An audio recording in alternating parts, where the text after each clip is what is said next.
Aujourd'hui, une nouvelle vidéo. Donc, cette semaine, il s'est vraiment passé énormément de choses là, ça fait plaisir. Donc, samedi, on va commencer avec 320 XP sur Duolingo et puis 85,96% sur Dictali. Donc, tout simplement, j'ai pas fait beaucoup d'XP sur Duolingo parce que voilà, j'apprends l'anglais avec l'application en français. Et là, c'est beaucoup plus dur. Ensuite, qu'est-ce que j'ai pu faire de pas bien ce samedi? J'ai absolument rien fait de pas bien, apparemment. C'est vrai que c'était une journée assez simple. J'avais pas forcément de choses importantes à faire. Ensuite, qu'est-ce que j'ai fait de bien? J'ai appris ce qu'est le cycle de vie d'un client et le tunnel de conversion. Parce que donc, je me suis formé avec le marketing et donc j'ai un petit peu avancé sur la formation sur Open Classroom. En fait, le cycle de vie d'un client, c'est à peu près pareil que le tunnel de conversion. En gros, on dit tunnel parce que là où il y a le plus gros bout du tunnel, ça va être là où il y aura le plus de monde, et là où il y a le plus petit bout, c'est là où il y aura le moins de monde. Forcément, vous allez avoir beaucoup plus de prospects que d'ambassadeurs. Et c'est pour ça que le bout du tunnel, c'est l'ambassadeur, parce que c'est là où il y en aura le moins. Donc vos cibles, c'est quoi? Ce sont les personnes qui, d'après vous, seraient intéressées par votre offre. Vous allez donc les viser en les exposant à votre marque ou vos produits. Donc en gros, créer du contenu qui leur correspond. Il faut noter que tant qu'on n'a pas leur attention, vos cibles ne sont pas forcément au courant que vous et votre offre existent. Ensuite, vous avez vos visiteurs. Donc, ce sont les personnes qui sont susceptibles d'être intéressées par votre offre. Elles prennent en effet le temps de visiter votre site, par exemple. Ou alors elles prennent le temps tout simplement de consulter votre profil TikTok. Ça sera plus pour moi pour le coup. Ensuite, vous avez vos prospects. Ce sont les personnes qui, après avoir pris connaissance de votre offre, semblent vous désirer. Donc, c'est-à-dire qu'elle est intéressée par ce que vous faites. Elle est potentiellement prête à payer pour votre offre. Ensuite, donc, on a nos clients. Ce sont les personnes qui vont acheter chez vous au moins une fois. Certains clients restent actifs avec le temps et vous payent régulièrement pour votre offre. Et d'autres clients sont passifs. Votre challenge est alors de les réactiver. Et puis ensuite, il y a vos ambassadeurs, donc ceux qui recommandent la marque, etc.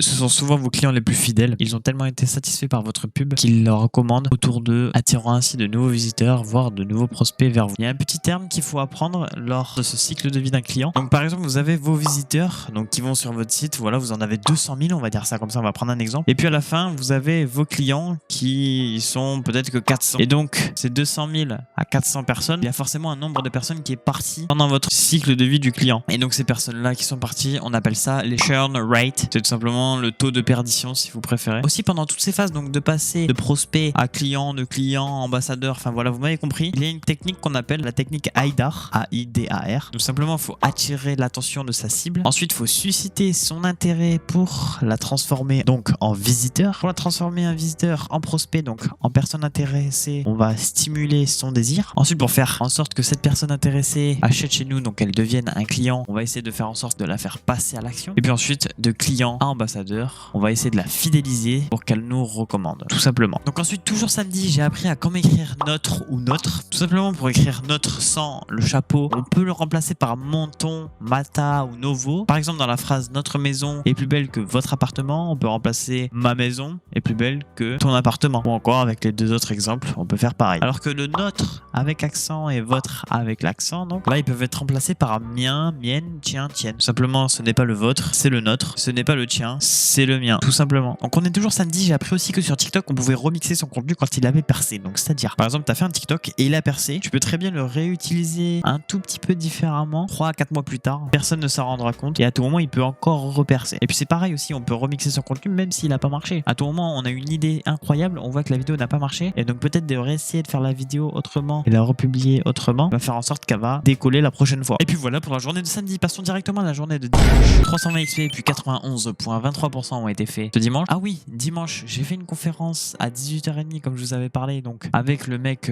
qui lit le plus rapidement au monde ou je sais plus trop quoi là. La conférence puait vraiment sa mère. Je pense que toutes les conférences elles sont comme ça. Donc c'est-à-dire que pendant les 20 premières minutes c'était bien, voilà, on pratiquait un petit peu et après pendant une heure il a raconté sa vie. Je sais pas ce qu'il a dit, même moi je m'en souviens plus, j'ai quitté même avant que ça se termine tellement que ça m'a cassé les couilles de perdre autant de temps comme ça. Donc je pense que les conférences c'est pas forcément les meilleurs trucs à faire. Après je sais pas si toutes les conférences elles sont comme ça, mais voilà, les conférences vu que c'est pour vendre quelque chose, voilà, ils sont obligés de raconter leur vie, etc. Mais bon, c'était vraiment très ennuyant. Puis si vous voulez, en fait, tout ce qu'on a appris seulement c'était de lire avec un stylo et suivre les lettres avec son stylo et voilà. Ah oui, et aussi il fallait prendre une bonne respiration avant de commencer à lire. Donc voilà. Combini a fait une vidéo sur YouTube qui est tout simplement beaucoup, mais alors beaucoup mieux détaillée. Et il y a plus d'informations que sur la conférence elle-même, donc je vous la mettrai en description. Ensuite, toujours dimanche, dans qu'est-ce qu'on a fait de pas bien, on m'a forcé à aller au resto. C'est-à-dire que dimanche je suis allé au resto le midi et donc j'ai perdu environ 1 heure à 1h30. Et là ça m'a fait vraiment chier parce que ma mère sinon après elle allait pleurer, ça y est. Et puis après j'avais tout simplement un petit problème avec les fichiers pour les convertir de mon PC à mon ordinateur. En fait je voulais m'envoyer tout simplement toutes les vidéos PC fixe à mon PC portable et je pouvais pas parce que WeTransfer, voilà, il a des limites de données et du coup ça a fait que ça engendrait quelques petits problèmes. Et en plus je voulais pas la mettre dans ma clé USB parce que ma clé USB était trop petite pour mettre la vidéo. Enfin voilà, beaucoup de problèmes de ça m'a fait perdre un petit peu de temps. Et ensuite qu'est-ce qu'on a pu faire de bien donc ce dimanche? Je pense que j'ai réfléchi à une nouvelle méthode de planification pour planifier ma semaine à moi. Parce que je me suis rendu compte que je suis vraiment, mais alors pas du tout, mais de chez pas du tout productif. J'aimerais l'être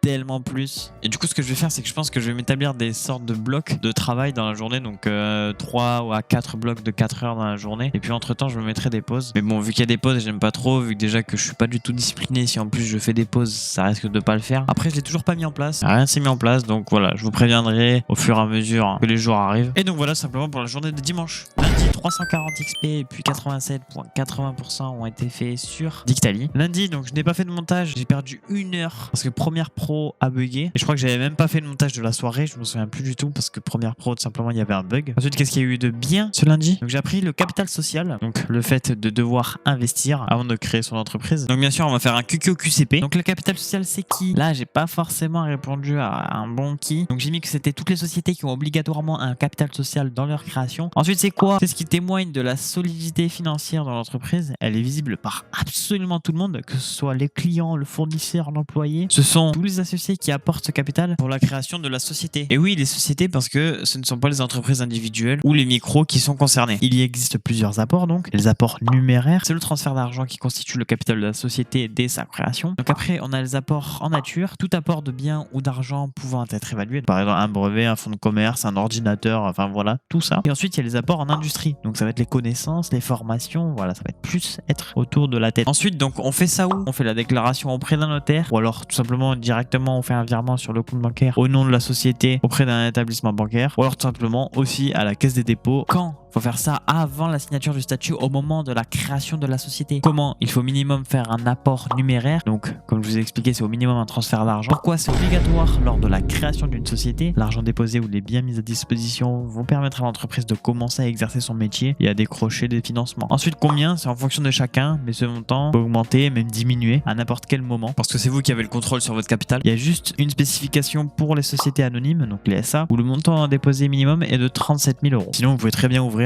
votre SAS avec 1 euro. Mais bon, c'est pas forcément la meilleure des choses à faire. Donc voilà pour le capital social. Ensuite, toujours lundi dans les bonnes choses, j'ai appris qu'il fallait que je sache qu'est-ce qui attire ma cible en fait, tout simplement. Donc ça, je vous l'ai déjà expliqué dans une de mes anciennes vidéos, je sais plus du tout quand elle était. Et voilà, il faut vraiment que j'essaie de découvrir qu'est-ce qui attire ma cible. Il faut que je fréquente ce qu'elle fréquente, je côtoie ce qu'elle côtoie, que je fasse ce qu'elle fasse, ce qu'elle aime, tout simplement. Voilà, comme je vous ai dit sur l'une de mes précédentes vidéos, je sais plus du tout quand. Mais tout simplement, il faut que je sache pour tout simplement créer du contenu adapté à elle. Ensuite, toujours lundi dans les bonnes choses, j'ai découvert Talkboard. Donc Talkboard, c'est quoi? C'est tout simplement un site où il y a tous les meilleurs sons, les plus tendances, les plus utilisés de TikTok et ils sont tout le temps à jour. Donc ça, c'est vraiment très très bien. Et donc voilà, ça va permettre de savoir quelle musique utiliser pour mes publications. Et aussi, j'ai découvert un autre site encore qui est Startup School pour me former dans l'entrepreneuriat. Je me suis toujours pas formé avec, j'ai toujours pas commencé à me former avec, mais voilà, je vous le dis comme ça, vous savez qu'il existe. Mardi, 310 XP et puis 87,38% ont été faits sur Dictali et Duolingo. Qu'est-ce que j'ai pu faire de pas bien? Donc je me suis interrompu une fois pendant ma session de montage d'1h30. Et donc voilà, ce n'est pas bien. Et puis aussi, pendant l'anglais, tout simplement pendant ma session d'anglais, je me suis assoupi, je commençais à m'endormir même en étant debout.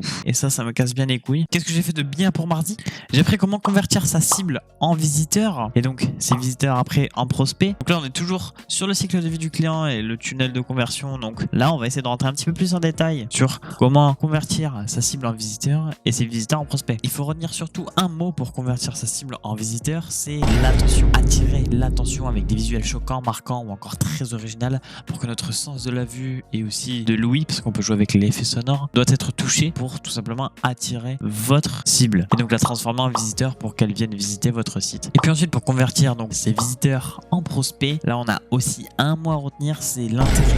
Il faut susciter son intérêt, comme je vous ai dit tout à l'heure. Il a déjà fait le premier pas, il vous connaît, mais il n'est pas forcément intéressé par votre produit. Donc là, la meilleure chose à faire, ce serait de donner la meilleure impression possible dès la landing page, donc c'est-à-dire la toute première page dès qu'il arrive sur votre site ou dès qu'il clique sur votre lien. Ce serait vraiment d'en mettre plein les yeux à votre visiteur. Donc ensuite, toujours mardi, j'ai fait le même concept qu'en entrepreneuriat, donc c'est-à-dire en entrepreneuriat, comme je vous dis, à chaque fois je vous dis les QQQCP, en vous expliquant l'AAH ou alors la capitale sociale. J'ai fait pareil pour le jargon du marketing, donc c'est-à-dire toutes les notions du marketing, quoi, que ce soit les CTA, les landing pages, comme je vous ai dit tout à l'heure, ou alors même encore les créatives. Donc j'ai fait une liste aussi, comme pour l'entrepreneuriat, mais sauf que je vous ferai pas de QQQCP, à part si c'est des notions vraiment importantes. Et c'est tout pour la journée de mardi. Donc là, mercredi, j'ai fait 290 XP sur Duolingo, donc ce qui est vraiment très peu, et puis 88,64% sur Dictali. Qu'est-ce que j'ai fait pas bien ce mercredi? Donc j'ai oublié de post à l'heure, tout simplement. Donc de base, j'étais censé post vers 18h, si je me souviens bien, et je les poste un petit peu plus tard, vers 20h30, 21h. Mais bon, on verra si ça a eu un impact ou pas sur la vidéo. Ensuite, qu'est-ce que j'ai pu faire de bien ce mercredi? J'ai réussi à regrouper les 100 notions les plus utilisées du marketing. Donc comme je vous ai dit, voilà, j'ai fait un truc avec le jargon du marketing comme en entrepreneuriat. Et donc là, je suis directement tombé sur un site qui a regroupé les 100 notions du marketing digital. Et je vous le mettrai en description. Ensuite, pour se faire mieux référencer sur TikTok, apparemment, il faut aussi être un consommateur. Donc c'est-à-dire commenter d'autres TikTok, liker d'autres TikTok, voir d'autres TikTok, rester sur l'appli tout simplement. Malheureusement, ça m'inspire pas trop. Je sais que c'est peut-être vrai, mais voilà, ça me rend pas ouf parce que c'est-à-dire que je vais devoir traîner sur TikTok et donc faire en sorte de me mettre de la dopamine un petit peu, et j'aime pas ça, ce plaisir à court terme. Déjà que je suis pas discipliné, si en plus je dois traîner sur TikTok pour percer, c'est pas ouf. Ensuite, toujours mercredi, j'ai appris qu'une fois qu'on poste un TikTok, mettre un commentaire sous la vidéo, par exemple une question, peut être assez bénéfique pour faire en sorte que la personne réponde peut-être en commentaire, et donc ça augmente le watch times encore une fois parce que le temps qu'elle commente, la vidéo en arrière-plan elle tourne. Et donc voilà, donc maintenant à partir de là, je vais toujours commenter mes TikTok. À chaque fois que je vais publier un TikTok, je vais toujours faire une petite question dans les commentaires. Et puis ensuite, j'ai découvert un site pour les films donc qui s'appelle Coflix.tv. Donc les seuls films que je regardais, c'était Creed et Le Loup de Wall Street. Tout pour la journée de mercredi. Jeudi, j'ai pu faire 170 XP seulement parce que tout simplement, à partir de maintenant, j'ai établi un nouveau moyen de m'étudier en anglais. Donc simplement, je vais regarder Peppa Pig en anglais avec les sous-titres en anglais. Je sais que c'est assez simple, mais vu que je débute encore en anglais, j'ai mis les sous-titres en anglais pendant 30 minutes avec Peppa Pig, et donc j'ai fait que seulement 30 minutes de Duolingo et j'ai pu faire 170 XP. Et puis ensuite, j'ai fait 89,52% sur Dictali. Et Dictali, ça change pas bien évidemment. Jeudi, ce que j'ai fait de pas bien, c'est que je me suis interrompu dans ma session de montage. Donc voilà, j'avais une petite session de montage de 2 à 3 heures et je me suis un petit peu interrompu. J'ai discuté pendant 2-3 minutes. En plus, ça parlait de tout et n'importe quoi. On parlait de GoPro, je crois. Et donc c'était vraiment pas du tout en rapport avec ce que je faisais. Ça allait pas du tout me faire avancer. Donc comme je vous ai dit,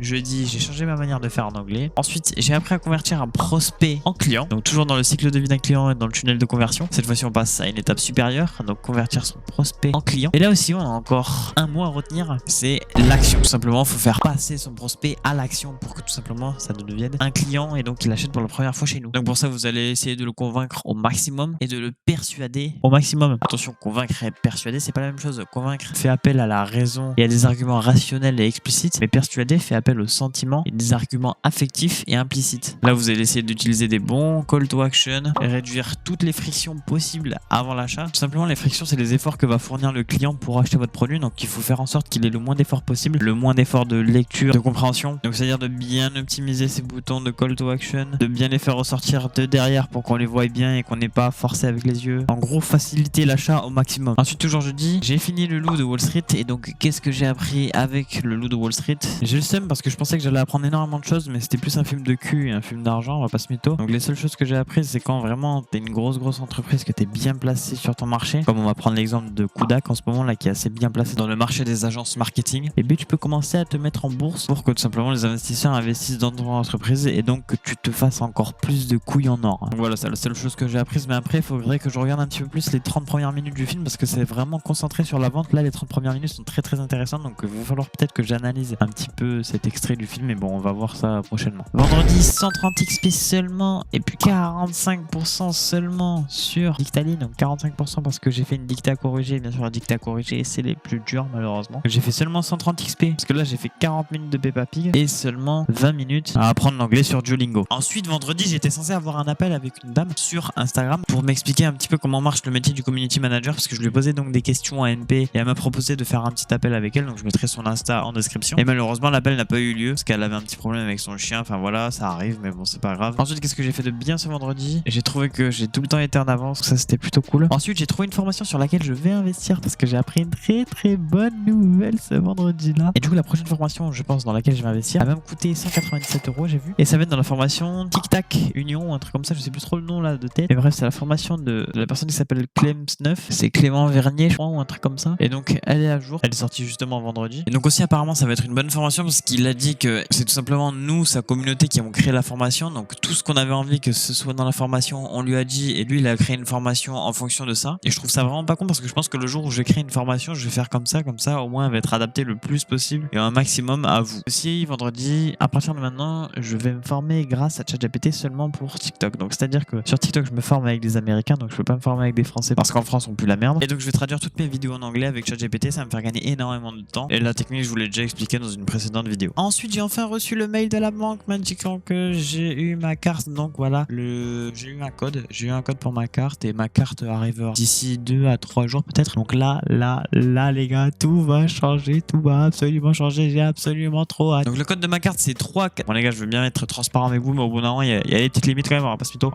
Voilà quoi. Et puis voilà, tout simplement pour la semaine. Une bonne petite semaine, je trouve. Puis là, on passe tout simplement aux statistiques TikTok. Donc là, cette semaine, normalement, il est censé y avoir du lourd, comme je vous ai dit, parce que là, j'ai fait vraiment le maximum. Tous les jours, je suis allé poster. Plus les contenus étaient adaptés au format, vu que c'est carrément un certain qui a filmé les vidéos pour moi. Et donc là, je n'avais vraiment, mais alors, pas du tout d'excuses. Donc voyons ça si ça a marché ou pas. La vidéo la plus vue de la semaine a été de 931 vues. Malheureusement, on n'a même pas atteint les 1000 vues. Voilà. Donc c'est pour vous dire à peu près comment les vidéos elles ont marché cette semaine. Donc déjà, on s'attend pas à un truc de fou. Ensuite, en vue moyenne, là, on a fait un petit peu mieux quand même que la semaine dernière. On était à 346, alors que là, on est à 529. C'est un petit peu mieux, mais même pas fou non plus. En abonnés, on a pris seulement 11, donc on a 182. On en a pris 2 de moins que la semaine dernière. Et notre objectif était donc d'avoir sur les 5 vidéos un taux de fidélisation supérieur à 60% pendant les 3 premières secondes. Et donc, on n'a même pas réussi cet objectif. Il y avait juste une seule vidéo, une seule où elle était à 60%. Et vu que j'ai dit que c'était plus de 60%, 60% ça ne compte pas, c'était au moins 61%. Donc malheureusement, voilà, objectif pas réussi. Donc je vous mets bien sûr tous les statistiques à l'écran de toutes les vidéos. Il y a juste une seule vidéo, on a fait 60% malheureusement. Pas grave, tant pis. On garde le même objectif pour la semaine prochaine du coup. Et puis bien sûr, je vais vous détailler la vidéo la plus vue. La vidéo la plus vue a été postée un jeudi à 12h34 exactement. Elle a obtenu 4 commentaires, 78 likes et donc 931 vues. Elle a un taux de fidélisation de 65%, donc celle-ci était dans mon objectif. Elle avait réussi. Sur 42 secondes de vidéo, 18,7 secondes ont été vues en moyenne. Sur ça encore, j'ai pas du tout d'expertise, donc je peux pas du tout vous dire si c'est bien ou si c'est de la merde. Ensuite, l'hashtag utilisé, c'est tout cela que vous voyez à l'écran. Voilà, il y a cela. Et la musique utilisée, du coup, vu que forcément c'est moi qui ai poste, c'est Feel the Groove, donc je vous la mets tout de suite dans les oreilles. Et cette musique, bien évidemment, elle est connue, elle est très connue, très utilisée, donc voilà. Et le sujet de la vidéo était quel composant gamer faut-il améliorer? Donc c'est-à-dire que dans vos PC gamer, vous pouvez améliorer vos composants. Et donc à certains, ça fait une vidéo sur lesquels composants fallait améliorer en premier ou il fallait investir le plus d'argent si vous préférez. Je vous mettrai bien évidemment la vidéo en description. Et puis j'ai un petit dernier truc à vous dire. Du coup, sur une semaine, là, pendant une semaine, donc comme je vous ai dit la semaine dernière, je ne mange plus le soir et donc je mangeais que le matin et le midi pour ensuite gagner du temps le soir. Est-ce que c'est rentable du coup? Pour l'instant, oui, c'est rentable. Après, on verra avec le temps. Parce que c'est vrai que ça me laisse plus de temps sur l'ordi. Et puis le matin au petit déj, je peux quand même faire mon anglais, à regarder du Peppa Pig ou quoi pendant mon petit déj. Donc en soi, je perds pas trop de temps. Et sinon, ouais, pour l'instant, c'est rentable. Donc je vais rester sur